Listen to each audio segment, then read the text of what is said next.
Welcome back. Pakistan Muslim League Noon اور اس کے قائد جناب نواز شریف کی مسلسل کوشش ہے کہ انتخابات سے قبل اپنی پارٹی کی پوزیشن کو سندھ کے اندر مضبوط بنایا جائے، خاص طور پہ اندرون سندھ جہاں کے مسلسل دورے کر رہے ہیں جناب نواز شریف۔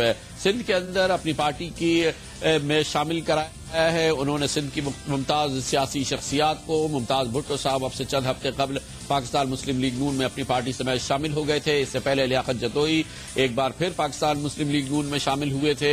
اب جناب نواز شریف کل پھر سے دار ہیں۔ کل کراچی میں ان کی پارٹی کا اتحاد ترتیب دیا جا رہا ہے سندھ یونائٹڈ پارٹی کے ساتھ، اور جس کے لیے کل ایک بڑی تقریب بھی ہوگی اور میثاق سندھ بھی دستخط کیا جائے گا۔ اس سندھ یونائٹڈ پارٹی جو کہ سندھ کی قوم پرست جماعتوں میں ایک انتہائی ممتاز حیثیت رکھتی ہے، اس کے سربراہ جناب جلال محمود شاہ اس وقت ہمارے ساتھ موجود ہے۔ بہت بہت شکریہ جلال محمود صاحب۔ یہ بتائیے گا کہ نواز شریف ہی کیوں سندھ یونائٹڈ پارٹی کیوں الائنس کر رہی ہے پاکستان مسلم لیگ نون اور جناب نواز شریف کے ساتھ، کیا وجہ ہے اور کیوں آپ کو لگتا ہے کہ وہ آپ کے پروگرام سے زیادہ قریب ہیں؟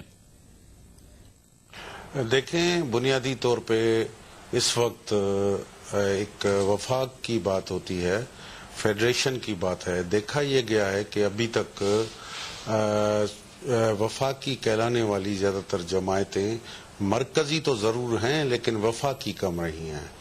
ہم نے وفاق کو حقیقی وفاق بنانے کے لیے ہماری سندھ یونائٹڈ پارٹی کے پاس ایک پروگرام بھی ہے، اور اس سلسلے میں میاں نواز شریف کے ساتھ رابطہ بھی کیا، انہوں نے بھی رابطہ کیا، اور گزشتہ کافی ماہ سے ہماری باتیں چیتیں چل رہی تھی کہ کس طریقے سے پاکستان کو حقیقی بنیادوں پہ ایک وفاق پاکستان بنایا جائے۔ پاکستان بننے سے لے کے اب تک جو ہے پاکستان حقیقی وفاق نہیں بن سکا، اور خود بنگال اور بنگلہ دیش کا ٹوٹنے کی وجہ بھی بنیادی طور پہ آٹونومی کے کوسچن پہ اس کی حیثیت کو نہ تسلیم کرنے کی۔ لیکن اس سے پہلے انتخابات میں قوم پرست جماعتوں کو اتنی ایکسیپٹنس نہیں ملتی ہے، ان کو اتنے ووٹس نہیں ملتے ہیں، ان کے کینڈیڈیٹس نہیں جیتے ہیں انتخابات میں اندرون سندھ میں خاص طور پہ ہم نے دیکھا ہے۔ تو اس دفعہ کیوں یہ نتائج مختلف ہوں گے اگر ہوں گے تو؟ دیکھیں، یہ بات قطعی طور پہ میرے خیال میں سمجھنے سے کافی دوست ہمارے قاصر ہیں۔ وہ یہ ہے کہ ایک قوم پرستوں میں ایک بہت زیادہ لوگ وہ ہیں جو جمہوری عمل میں یقینی نہیں رکھتے۔ وہ کہتے ہیں کہ پاکستان کے تمام ہونے والے الیکشنی جو پروسیس ہے وہ کچھ نتائج نہیں دے سکے گا۔ دوسری جانب وہ قوتیں ہیں جس میں سندھ یونائٹڈ پارٹی بھی ہے اور بھی کچھ جماعتیں ہیں جو چاہتی ہیں کہ ہم اس جمہوری عمل میں حصے دار بن کر پاکستان کو میں رہنے والی تمام اقوام کے مفادات کا بھی تحفظ کر سکیں گے اور وفاق کا بھی تحفظ کر سکیں گے۔ تو ہم سمجھتے ہیں کہ اس وقت وہ صورتحال نہیں ہے۔ یاد رہے کہ سندھ یونائٹڈ پارٹی نے 2007-8 والی میں بھی الیکشن لیا تھا، میں خود اس میں امیدوار تھا، ہمیں الگ نشان الاٹ کیا گیا تھا الیکشن کمیشن آف پاکستان کی طرف سے۔ میں نے خود 24,000 ووٹ لیے اور مجھ سے جیتنے والے کے 26,000 ووٹ تھے۔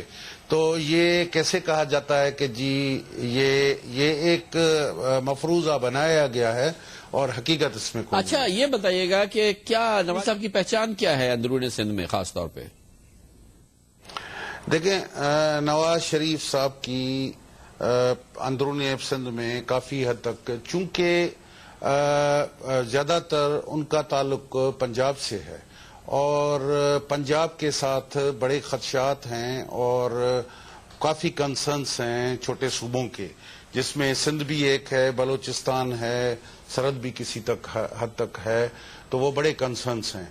ہم سمجھتے ہیں اس کے ساتھ ساتھ چونکہ وہ پاکستان کی دوسری بڑی جماعت ہیں جو پاکستان کی فیڈریشن کو حقیقی بنیادوں پہ بنانے کے لیے اگر سنجیدہ ہوں تو ہم پاکستان کی فیڈریشن کو آگے لیے جا سکتے ہیں۔